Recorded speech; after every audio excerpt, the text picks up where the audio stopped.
church. Hallelujah.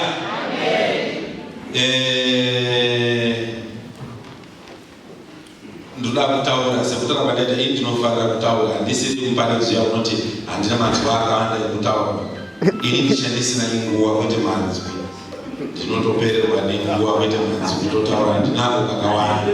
Haleluya. So ndine kutenda kuzhinji kana kukuru kuri mandiri kuti Mwari wanoda kutiitira zvakanaka panzvimbo pano ende uye sekuya kwataita hatidzoki takadaro. Haleluya. Ende afana kuti wataura hama yangu panaka kuti shuwa munhu nebaba kuZimbabwe ende obviously andingamboipo ende anakuya nebhazi nemakandibhadharira because ndaisada kuya muno ndimaindida muno maibhadhara ndinge ndichiuya muno ndikapera ndege ende ndikudya zvinonaka kubva kwanamatiwa. Haleluya. Ndine mubhedhi mangu ndiri nemafruits akati rare ndongoti shwashwashwa rare ndadaro ndouya ndotaura ngano panaka ndoita madzamutsvako panaka kana ndatoya kuno ngaitaure shoko raMwari. Ngativale maseto tinamati tinokuremekedzai Mwari tinokunamatai usiku wanhasi watiri kurindira tiri pano. It is my prayer that our lives will never be the same again. It is my prayer that your spirit will move among us and in our midst in the name of Jesus. We welcome your presence, precious Holy Spirit. We welcome your presence. We welcome your presence in this place. We thank you, Spirit of conviction, Spirit of truth. We thank you that you're changing, transforming our lives. You're not just challenging us, you are changing us in this place. I pray for the spirit of wisdom and revelation to prevail in this place. Open the eyes of our understanding. Heal the sick, set the captives free. Loose those that are in bondages. We thank you for the mighty power of the Holy Spirit in this place. Thank you, Spirit of God. In Jesus' mighty name, amen and amen. Hallelujah. Hallelujah. Hallelujah. Hallelujah. Chikamidzane pasati pauti waita zvakanaka wauya kuti wagona wauya waita chinhu chakanaka ukaona wagara pasaiti nemunhu asikutaura ibvapo unongobvapo tsvaka pane mumwe akazvikutaura asikutazvikutaura anonetsa. Haleluya. So handidi kuenda kure maningi ndoda kuti ndijame kunyaya yangu kuti ndizope hanzvadzi yangu ichada kushumira after indimukana zvekare ndaona pane number of things zviripo tichizofamba pamberi. Bhaibheri rine nyaya yarinotaura sekutaura zvaita zvino ndakashumira kuHills River section. So ndine nyaya ndaitaura what kuti expectation yaMwari kune vanhu kuti kune zvinhu zvinoitwa naMwari, kune zvinhu zvinoitwa nevanhu, kune zvinhu zvisikapi zvakaitwa naMwari, kune zvinhu zvisikapi zvakagona kuitwa nevanhu. So taitaura kuti partnership naMwari wacho kuti tinosangana papi naMwari wacho. Amen. So Bhaibheri nenyaya yarinaro kana kuti yarati patawerera ndakuti ndingopeka brief narration ndokudatsoka chifamba ndakadaro. Mukaringa Bhaibheri zvakanaka pane nyaya tichadzoka kumashure zvinhu zvakanaka. Mukaringa zvakanaka munoona kuti inyaya tapinda pakati pechiitikwa changa chiri kuitika cheark yaMwari yanga iri kudzoswa. Ndokutsvaka chinhu chingarepresenta ark ichi chingaita ichi. So ark yanga iri kudzoswa yakaenda kunotorwa naDavid nevaranda vake ark yaMwari wakudzoka ndopataverenga zvichinzi yakabva yatorwa because vaigara murume wataurwa zita rake Abinadhabhu akaine mwana wake wainzi Uza naAhio. Hanzi pakapanepa aigara nechemugomo. So vanga vari kudzika. So vari kudzika segomo rese zvarinongoitawo harishayiwo pakashanda parinonga paine matombo kana makomba sekudaro. So zvichidaro zvinonzi neBhaibheri rakauza naAhio ndo vakavari kuchovha kana kupusha chikati chacho icho kana ngoro yacho. Walikuipusha kudaro zvinonzi neBhaibheri yakasitambula kana kuti yakasvika payakatsika pasina kunaka vaita seri kuisheka yakutange yakuda kudonedza aki yaMwari. So Uza ndofunga kana mungwarangwara vakota akikadonha iyi nekuti ine nhoroondo yekuparadza vanhu beta ndiibatsire isadonheba paanoda kuibata kudaro zvinonzi Mwari wakabva watsama ipo papo kuti wabatirei aki yako bva wamurowa nemabvafa mazwa chaitutaura nekuti Zechariah 4:6 inoti it's not by might not by power but by my spirit. So Mwari haanibatsirwa nevanhu kana wakuda kuita chinhu munopatsa zvakanaka. So wadaro pasokwa nenyaya wadaro zvinonzi David nekuti anga azwa kuridza hwamanda vachifara kuti aki yaenda because zvaisaita samambo kuti utonge usina aki ndinochebata kuti aki chii adaro zvinonzi anobva ari pakati pekupemberwa chiridza mabingwa nezvese zvingaridzwa nemagitara. Hanzi David wakatsamwa akatsamira Mwari kuti now ndinoitora sei aki ndiende nayo kana Mwari watotsamwa kudai so kwakuchicha ichibvisai pano kuti kana yakutaka kuparadza tikadzoka kune zvayakakuita kumashure zviya ngatichiitore topa murume anonzi Obed-Edom kurati murume aigara paEdom ainzi Obed. So kwakatipe murume anonzi Obed-Edom yogara ipo pano unoona utsinyo nemurume kuti yabva kuparadza iye anotya kuparara uchipa iye akarohwa ndiyena. Saka havasi vanhu vese kavanokuita zvakanaka vanonga vachibuda kunangwarira vamwe vacho kuti watofunga kuti uchaparadzwawo sekuko. So David anobva ati ngaigare obva aenda kuumambo hwake asina aki 3 months kwobva kwauya report inouya kuna mambo kwedu kwetinobva anonzi maCIO veCentral Intelligence Organization wanopa information kuna president kuti zvakamira so vanonga vapfeka masuti akada kudai so mazuva ano taakusununga kuzvitaura kwakutaurika mazuva so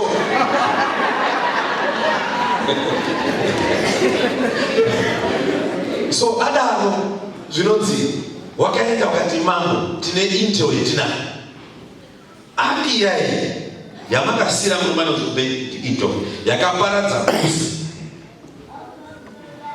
pakurira paya Uza Obed-Edom wabudirira 3 months wabudirira zvokuti David akabva asimuka pachigaro akati ndakotora aki yangu ndi Obed-Edom muzwa ndimwe mari undiye mambo. Haleluya. Chazoita uleni vakushuwa tichika mupodzi kule Bible inoti David wakusumuka karakata ndakotora chini noti muone nyaya iri panapa mambo haangosumuki zvekumhanya kutakafanira mazuva haasumuki zvemanga pa ukaona asumuka patori nereason inokonzeresa kuti mambo asumuke chakaita kuti asumuke dauti ndaikudza zviro kwandaiparidza kuti usaverenga Bible zviri too spiritual werenga zviri realistic zviri factual zvokuverenga chaizvo usabva wavhara maso kuti haleluya yatsakunofunga kuti kukomborerwa mhandoi pekuti 3 months nyika yese ikagodo nemunhu wani chimbofunga iko baba kuti murukidzwa chechi yajesu kuti what happened in 3 months within 3 months chakaita kuti vanhu vaite godo komangara kuna mambo kwakusumuka kuti akotora.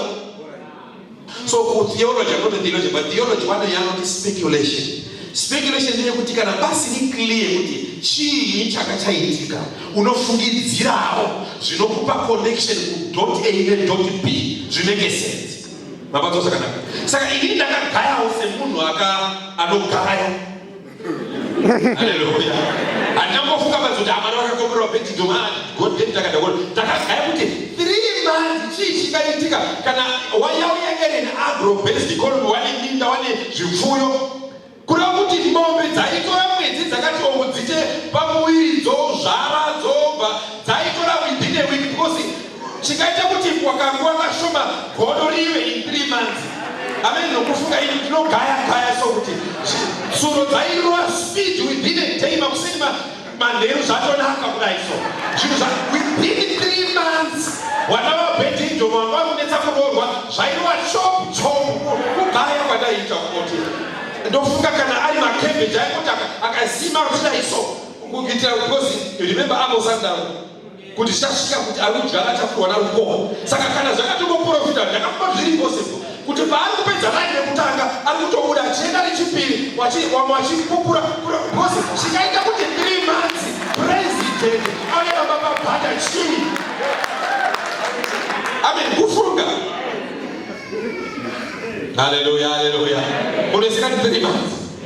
Wanasema unasema 3 months. Now, hiyo theologians wanotaka pale kukune kwa wano yanoti numerology.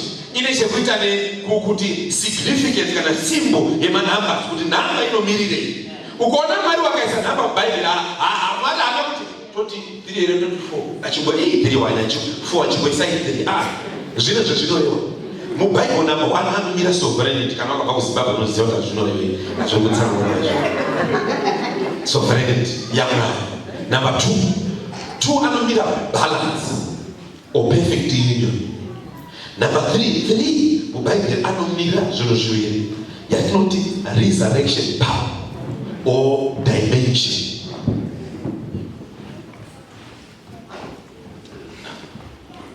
Kudidzokera zvakataura kusection kwenyu nesu.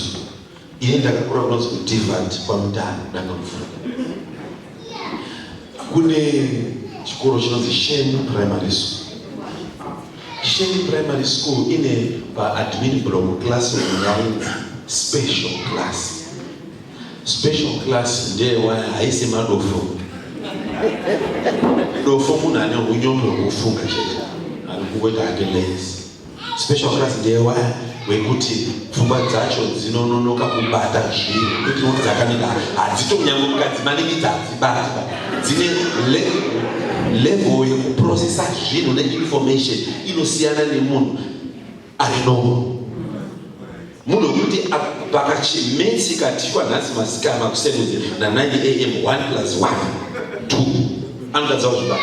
Even mukaisa matombo mukaisa kana chinhu pamaslice mairi hazvimeki sense kuti anobvunza kuti why dzaita 2 moti tabatedza iyi neiyi oti hazviti kuti dzimabatani hazvimeki sense because ano special class. Saka mhando yacho ndeyekuti manheru ave kumba ndo paanozoti munongona muri kuona TV kana bhorobha ndazvibata mani mofika kuti hameno zvaabata zvavakatarisana nazvo zvaabata ndezvaitwa makuseni. Usatarisane pasaidi pako, usatarisane pasaidi. So kuchechi maMwari mune special class ari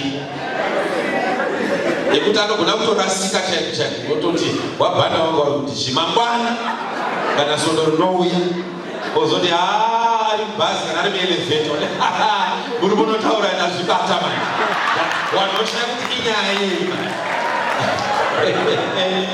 So tiri kuti Bible inoti so tiri kuti isusu zvinhu zvitatu izvozvo kwetiri kuti in 3 months the power raMwari because kana ya new dimension murume anonzi Obed-Edom for pakauya yakamupinza mune a new dimension yezviro zvaMwari yekuti hakuna nakukapinzwa naMwari mune a new dimension. Hakuna unogona kukupfuura kana kukompita newe. Why? Because wakudimension yawapinzwa naMwari.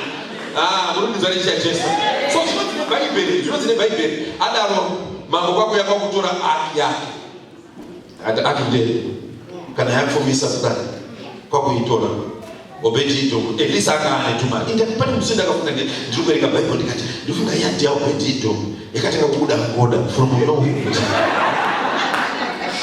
Sikaita kuti ngoda kuti imari inodziye kuti state nation inouya kuita godo nemunhu wani kana ngoda dzaiko kana tainozi goridhe raibuda ipo pamuda ipo papo zvaiitika zvinhu zvikuri not unique zviri weird. Weird is the right word. Pana musa zvakanaka. So adaro Obedi karabasa watopera pako patopera panasi. Haleluya. David kwakuchitora aki. David atora aki yake. Ndo patazotaura kuti anga akuchira kuti ndikada kubata mabatiro yake aunzwa nayo Obedi na Uza na Ahio wanawa Abinadab ndingarohwa pana. ndopano chitaka process kaanoita ochitora aki ichifambwa nayo ichapatsana kura kusvika patasvika patawerenga paya. But now chimbogarai pasi neaki chimbogarai pasi tichitsanangure kuti zvinenge sense kuno mumwe munhu kuti tichiti aki mukaverenga mubhaibheri zvakanaka aki munoisekati aki it's just ARK ndozvinhu areka areka kana chakachiri chinhu chakaumbwa mukaverenga paHebrew chapter 11 verse 1 ndakuverenga verse 4 inotsanangura kuti areka chakachiri chinhu chii chakachiri overlaid with gold chakati but zvaita Mwari ngatidzo areka number 1 yaimira uwepo hwaMwari yaimira the presence of God kuti Mwari waripo bese pane aki pano proof pane kutaura kuti Mwari waripi waripo. Now very important saka na so aki nomira uwepo hwaMwari mukaverenga kuna Genesis pachitotanga chapter munoverenga bhaibheri munoona kuti zvinonzi pakutanga Mwari akasika denga nepasi in the beginning God created the heavens and earth and then what was without form and was without void and was void and without form and the chaos ruled over the being. Jesus zotaura izvozvo. Chaos was all over it. Verse 3 and the spirit of the Lord hovered on the face of the deep. Ndona zvakanaka paine chaos pakwaya Mwari Mwari kuti kubva from the law of first mention Mweya Mutsvene was mentioned kubva pekutotanga. When presence yaMwari iri very key, iri very important, iri very valuable kumupenyu wechiKristu. Ndosaka muzozwa kuti akinosvika pano mukarerenga Exodus chapter 33 from verse 11 kusvika verse 15 munoona Mwari wachita conversation na Moses. But verse 15 panozoti Mwari naMoses zvikati I cannot go if your presence does not go with me. If your presence does not accompany me hatisimuki paanoba. Kureva kuti kuna Moses presence yanga iri valuable kuti handingatongotori assignment yekutungamira vanhu vakoma musora muzvinzwa zvakanaka izvi. Manager it's not about expertise katakakutsara tsvakai uwepo hwaMwari hamungavatungamiri vanhu vamusina uwepo hwaMwari. Otherwise inoita organization kana kuti political party chaiyo chaiyo. Murundibatira chicha Jesu. So aki yaMwari inomira kuwapo kwaMwari. Aki kutaura kuti Mwari muumwari hwawo hwese hwadhisaidha kuuya kuzogara pakati pevana vevanhu. Nekuti ndakuone something. Mwari muukuru hwawo hazvigoni pakuti wadzike. Remember Mose akati naMwari zvorundikumbira izvo ndinge ndione glory yangu zvinonetsa nekuti ndikadzika ndinokuparadza chendingakuratidza backside yangu ndichidarika kudai ndokuisa padombo rinova Jesu so that you can see me ndichipfuura. Muri kupata zvakanaka zvikadzi na Moses pakanaka saka Mwari because Mwari vakauya muumwari hwawo because I say kuti he sits on the circle of the earth. Muri kupata zvakanaka mukaona over and over Mwari is depicted semunhu mukuru. Mwari uya aswe kutamba rimwe goro wakaita kuna vanhu vane nharoka wakaita nharoka kuti kuna Moses iwo unongoya zvikuti Mwari wati ukapinda mukatendeka kwako iye Mwari wachikuti haakutaura niswe uraniwe zvikadzi naMoses hapana problem regai ndomuudza muda kuti adzi bhaapinda zvikadzavo don't worry waudze kuti mangwana uyai tisangane paguma but ngawageze nelax kwedu kune lax ndoinotishambisira ngawageze first atina kugeza pamwoyo bakugeza bakuzendemogeza vakuya pagomo zvikanzi Mwari wakaburuka on Mount Sinai as a pillar of fire. Semoto ukaburuka Mwari hanzi nyika ikadengendeka weya wakambovhura muromo representative wati mane vanhu wakati Moses Mwari ngaataure newe wega pedzeranai uyu Mwari is a terrible God.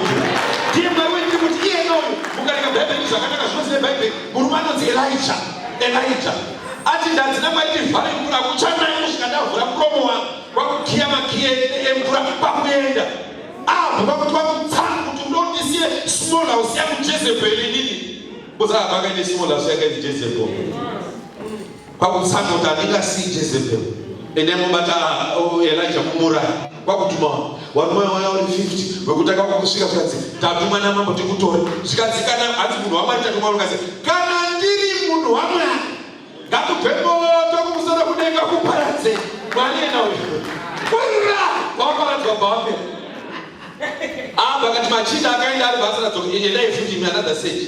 Wosvika kusvika rimwe rakazoya group commander akati ini mukuruka. Ndazama zvaitika zvekuzikana vakakupara. Ina ndina mukutumwa. Ndirekerero ndakutumwa. Mwari Old Testament. Usungane kare wanga wakapenga. Asina majokes kana mafani. Paradza chilipocho. Bvunzai Moses nevanhu vaIsraeri pane vakabonetsa nde yo Moses chichi wanoita nhamo naakazvikazana Mwari okay ite vana Moses wari kuti vari kusaidi kwangu yai kuno kusaidi kwao yeneyoko pavakangoenda kusaidi kwao pakavhurika basi pakaita funeral service pasina kana polisi yabhadhara kafara hapana kana chembe yakakoneka vanhu vakafa zvikatisimukai muende muri pata zvakanaka nedupa dzaonovhura pana rimwe vatare chaichesa saka adaroso ake isimbo irepresent chinotipa representation yekuti kana tatobaka bata ake Mwari waripi uzatasabwa na ake lipo Mwari waripo maproponegere bebenoti wana wa Israeli wakufamba wana Moses zaizi ake ikasumuka mosumuka ikamina momini ngaraka miti zokusoro hiyo amutari kuti weather yako juice zireti famba amufambiri kuti uda kufamba munofamba nekuti ake asumuka even muri kuti anoita nekugara kana ndi ichakagara because in Galatians chapter 5 verse 25 anoti if you live by the Spirit keep in step in other words pakutsika Mwari tsika ipo papa haunyuri ba usatarisa kundo investor Mwari wati famba ere make sure kuti ake iripo. Hallelujah, hallelujah, hallelujah. So, paiti ake ikasumuka paionekwa negore.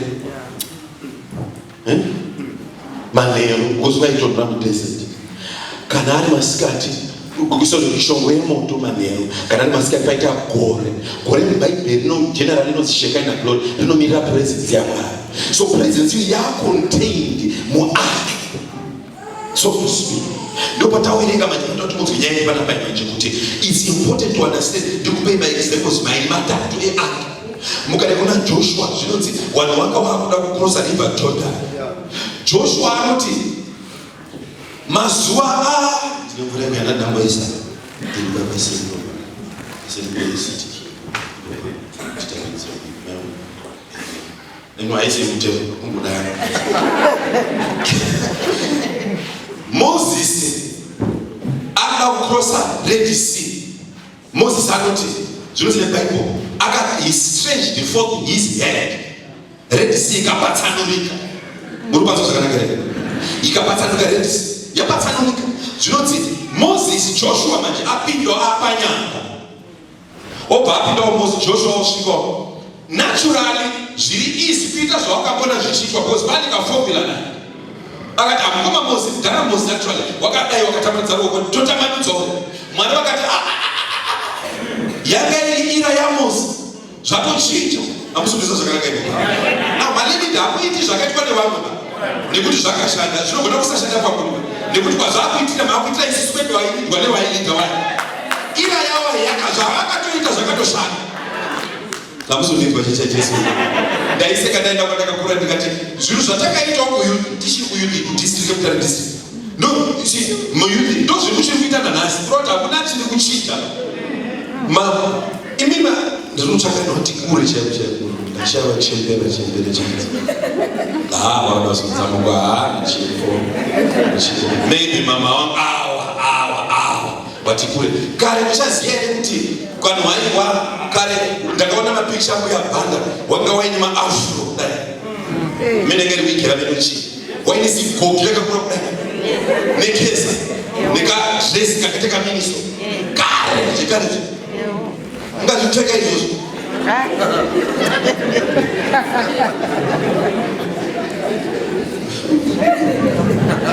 kuripapana zvakanaka kare muchaziya ere kuti ini ndichikura ini early 80s ndaiona hanzvadzi dzangu paita muchato soiesifestigone maybe 8081 yange kugadzirwa musoro wanaigadzirwa musoro nedombo muchaziya dombo raibviswa mumoto kwete dende chataku dende ramakupidzwa mazuva nekuda Chikorobo kana kuti tauro rakatota robo poiswa basi ende ukatarisa mazera wakapinda kutsvaka munhu makusuti ndombo vana vanoita zvakanaka indoivata ndauti injina ndipise introduction ndikupa naunga zvadaro mukaona zvatakuita mazuva ano hakuchina zvakadaro tafamba nechii. So ndo same thing principle nyika zimemba pakatanga maselfoni pana wani mucheche waiti wali spiritual mai waita kuenda ku 666 nyika yakatoguma kuguma kupi kuma 90s late 90s pana nasi tichipo cheche haidi kugwa haidi kudevelop haidi cheta naku yakukuparidza nasi pana ndikupa example yekuti mwari ndi mwari wali progressive uzali basapoti be progressive kana kumwe kwese kuchifamba ko isusu. It making sense. Kana chakwana younger generation, let's not continue to do so. Kana nabuya banda kana ma message that teacher kana chato zote sunga mukunguru uchi ato zitu mukunguru uchi. Kakanje yakadala sai ato zvitauri zvazvekare. Andito zvizini, it making sense. Tamu muti yokuti unokobata ukaiso. Izo zvitiri live on Facebook wali kuyukia utoona pana. Ndotara zvikuti kakanje ukaiso manje. Azvichaiti ba. Nguwa yafamba kana ine ndave itaotora dombo takagadzira musoro. Haleluya haleluya. Ndikukuwa chete maneno ana haleluya. But pointa kuti so mwana kuti Moses akakana mzaruoko Joshua sakana mzaruoko ba. Usakabisa formula and the God of revelation. Ndinobhekura zvimwe zvitsva.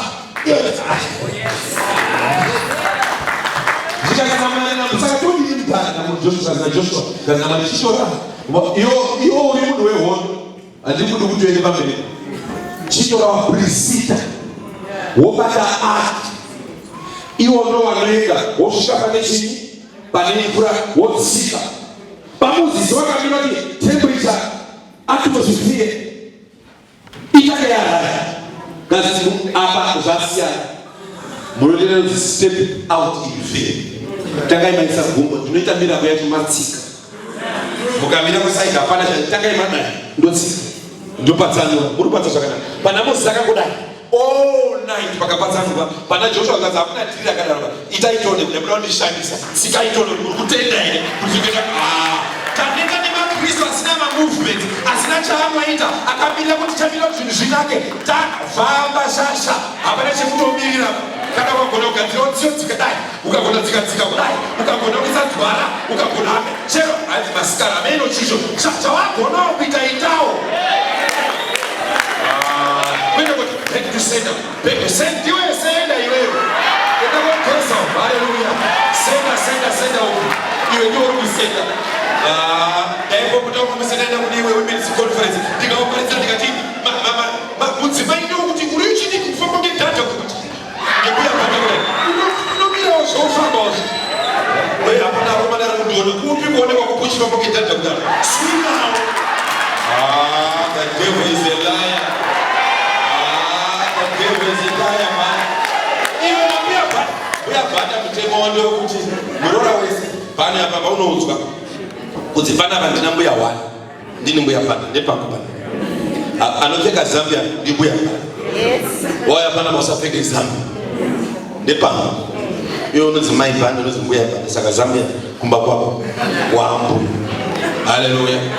Muri patsa zvakanaka chechecheso munoita kuti progressive munotakasaka kuti be progressive but it's safe out to be ukatsika wangotsika chete timaranda ndobva ndapatsaniwa and it happened when nature is here kutsika kuti watsika wakatakurei bana zino baba inva murume anonzi Joshua zvinonzi wasvika poibva because mbiri yake yafanira kuti vanhu vari kuuya vane nhangwa vari kudisplace nekudisposisa vanhu wese vari kukunda maarmies ese vari kuti vaisraelite saka pamaa kuenda wasvika panzvimbo inonzi Jericho iyi yakaitwa ze45 seat yekuti haipindiki because masvingo acho mukaenda muhisi anoti anga akakura width yayo pamusoro paigona kutambirwa maresi emachariots wakakugadzirira maIsraelites achine makore kuti asvike kwavari amunondinzwa. Do you know kuti Satan unogadzira 45 seed yekuti by the time uenda kurohwa akagadzira kuti haupapfuuri baibopa. By the time uenda kuti upromote haupapfuuri bopa. But the devil is a liar. Hallelujah. Tine present zvikazina mari. Saka mari tasvika pakati tinopfuura topinda sei. Wakamusvika in your life situation yekuti unaona kuti even madoctor are hopeless. If you ukaenda kune makanzela are hopeless. If you ukaenda kuna mufundisi kana kuna tete hapana chiri kubatsirika ipopa. No masvingo sei Jericho. And the Bible then says kuti pawakasvika hawana kutaka kubaiwa baba mukanya kana kushuka hanzi wakamira zvikasioni jai Joshua kana Joshua instruction ichaya kuna kwese taikirwa tichiuraya nemapanga apa tisikundwa nemapanga torai mapriest ende vamberi munhu wese shut up tenderai for first day unotendera maka imagine wani mujeriko wari pamusoro vari kudomborera kuti wari kuite zvikanzi first day mvura yerupesi mvura yerupesi first day zvikanzi wakatenderera neaka ngoba ndinondibana vanhu votenderana. Second day wakanyarara, third day wakanyarara, fourth day wakanyarara. Now ini ndaizokumbuka madhodha. Tata jaya twanwe kanyavuka ichi. Tata irwa muhondo Joshua wapera. I'm not defending. Kune vanhu vanoda kuturika mako pamusoro vadzogoshekwa tichitira mati kumusoro pavo. Zvimwe zvacho nyarara. Like manhero andasinyatsa kutiwa uchiterera usamhanye nyatsa kuchina mwana mudhara. Bhaibheri rinotati wakada kechi 6 kechi 7 zvikazira Mwari chitererai ka7 kekupedzira magoma takakurumbidza Mwari. Musakumbira, musabhainde, musati back to sender. Chikotakai kutitendai as if zvatoitika. When the presence is there, it's not by might, no by power, but by my spirit, says the Lord. Ekati kutaure pawakapedza kurumbidza Mwari, wasina kutora kugwara, pasina dynamite, pasina bulldozer, masvingo akataka kuondomoka ega. 2 Corinthians chapter 4 verse 7. For we have this treasure in earthen vessels, that the excellence of the power may be of God and not of us. Hansi tine kubwinya kunokosha kuri mukati menyu, nekuti zvizonzi isimba raMwari kwete revanhu. Invite Jesu. Isense kutora aki paitenderedzwa kudai. Yanga isiye kuti waida kuconfuse mwengiba. Waida kudira nefoundation yemasvingo yakasimba. Nekuti kusimba kwebuilding irizauke kusimba kwefoundation yacho. The stronger the building, the stronger the foundation. The taller the building, the taller the deeper the foundation. So wakati foundation haidi mugwara, inoda another foundation, bamba for bamba, power foundation, the presence ya Mwari. Don't use kwakutora anointing, presence ya Mwari, kwakutaka kutendera wakati si Mwari wachishanda wega the foundation. Zvisingaonekwi regatoro munhu ari discouraged manero wanasi kuti I don't care what has been happening in your life. Mwari vane zvavari kushanda, vanhu vachitaura, vanhu vachikuignore, vanhu vachikudismisa. Pane zviri kuitwa naMwari behind the scene. I don't care how many people have dismissed you. We serve a living God. He is not a dead God. He is a living God. He is able to do exceeding abundantly above all we can ask or imagine. Akataka kuisoza foundation ni presence ya Mwari. I see the getting pointed book the pastor. Just look at it. That is introduction. Mwanangu first born ni yakachwapa kumwona kati sina mdala ayasatsi naipenda that's kind afike inaona sufficiency chi buzu sheche so ndikagoogle masomo ndikaona kuti rino kati ndikati certain asana kutsoka saka imi kumba kwangu ndiro zvetikomponent ana uno wavo ndopande zvetikomponent mazino kuzvidaidzo kumba kwangu unoona kubvunza kwazviitira kuti komponent kumba kwangu so ndaikabata every day. Now in the name of Jesus I release the same power. Romans 8 verse 11, that raised Jesus from the dead. Upon these bones, upon the mkazo wangu ndio nitazungumzia ndo mkazo panishia mwanzana ngura pakada tinda leta form for human and social biology ndo nakakomela kuma science saka science of biology ndikazvizwisisa but so dainamata every day for more than 6 months 7 months takangona mwana akutsika una izvo mwana wangu muswe wenzi ndakamutora ku tennis unotamba tennis unoswima kumbarira kupenda unomhanya rerino testimony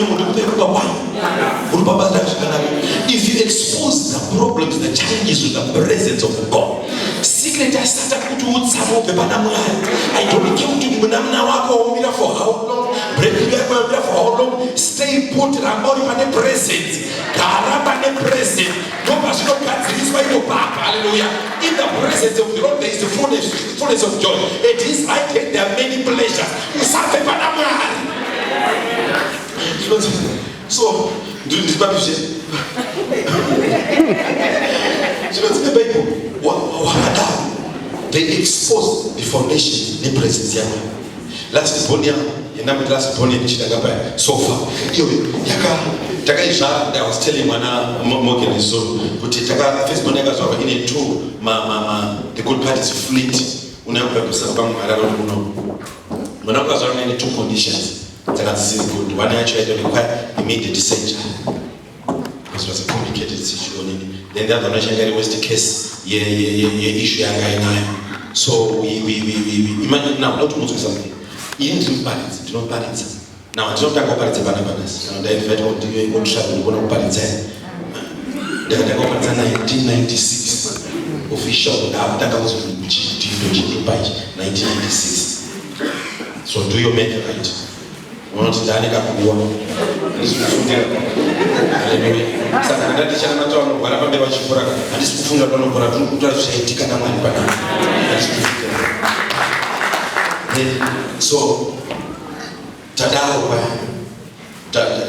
do not imwe yacho kesa icho yange chichana blood can mention yange bayo da roba pilo is almost every day for it now is balance una matrawa chiporo kulitsa mashaka kujisumugurwa batuku yakumba mwana asukupora.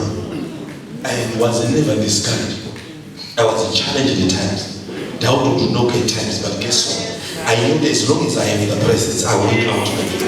It might not be today, but what I know, just when you Father, we must there is one thing I know everywhere I go, that Jesus Christ has never failed. No, he has never failed, not yet, but he has never failed me. Yes, but I need to yet to go just that. So every day. And if I didn't want to you are every day. Was the one condition you mentioned against the was I don't know so they found almost 2 hours every day for each month. But the shade of Namata Mashurachi to the Shishika. Hallelujah, hallelujah.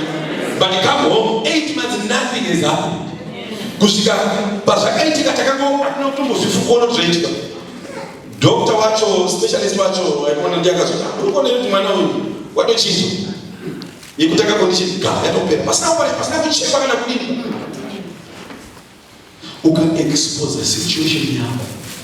HIV, AIDS, cancer, who present their mind, we see miracles. We say that the presence of God. And shout out the presence of God. So from to say about the shout here to pay 2-3 examples. Then you that's another word aki yake kamerasi. Ndio wanatupenda. Mukali kuna first Samuel chapter 3. Mnasema chapter 3. Ila ikawa chapter 3. Bali yeye ni mkoma na nzisa. Samuel katika mkoma na we all know the story. Kano wakazo dedicate kwa kunani kuna mali kwa wakazo Adam reminds of Christians daily for maswacho. But back the right chapter 3. In those days the visions and the revelations of God were there. First Samuel chapter 3. Ziono nekuzarurwa kwa Mwari kwakapusikwa mazuva acho kuna kuti pane nguva Mwari paaizara zvinhu kuvanhu vavo but adatenya yaEli mwana wanga wasikachataurichi manajereza anoti God forbid kuti zvidarure Hebron kuti kutenya yenyu maleilita Mwari achataura mina naichaiti zvinhu zvakupera God forbid, God forbid, God forbid. Bhaibheri inoti kuzaruka nezviuno zvaisaoneka. But Samuel kanga kari chapter 3, for he would sleep padhuze neark ndopakaigara. Rimwe zuva uyu muprista kunara kwaigara Samuel kanga tikendo kari pasani peark. Nekuda kwekuti kari pasani peark Mwari umwe musi kwakuuya kwakuti kwakumira because pane ark ndo pana Mwari. Mwari kwakuti mfanhasi kuti ndiripo every day. Excuse me. Kwakuti kuna Samuel. Nekuti Samuel mate wako haasiwo kutaura kwaMwari. Haana kumufundisa.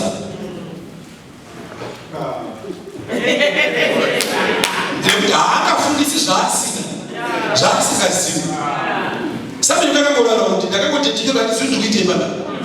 Vakamuka ndadaidzwa because kajaira zviri natural zviri spiritual hazvaikowa mazuva acho ndosaka mazuva ano nakushandisika prophetic point kuti zvinoda zviri kuabuswa but Mwari vari kutaura ndokutaura inzwa kwakuenda Samuel kuna Eli sorry koko ndakumutsa makabatichi ndinokukumutsa ndakara ndourarauka kuenda korara futi Mwari akamira kuti no Mwari haazvinanikidziri panano ndopakashatira Mwari hama ndizokundiswa mwana afosikuru kwakumira futi kwakuti Samuel kwakumuka futi kwakuganya kuna Eli mandimutsa futi mandidaidzika ndokudaidzikora iye ari blank nekuti dzake dzavharwa haachapikiwo pamene muzechechi katungamirwa newaleaders vasikachapikika tinotambura nekuzotava matichii murikudzwa zvakanaka Jesu toda kuti tidzwe Mwari kuti wari kuti chii Hebrew chapter 4 inoti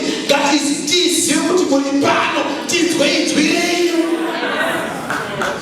Samuel kwakuti kwakudzoka futi ndofunga Eli kwakuzongogaya kuti Mwari waimbotaura because kana mufana aramba achidzoka haasiri matsikirira kana spiritual akazikana waipa munhu mukuru utaura mukoma because ukipa inzwa ukadaidzwa futi wakarara unomuka ubva kuti taurai muranda wenyu pari kuzwa tei kuti kana ari Mwari haana shuwa kuti kana ari Mwari unobva anotaura futi ina handichazwa because mukaika Bhaibheri inotanzi for Eli his eyesight had grown dim.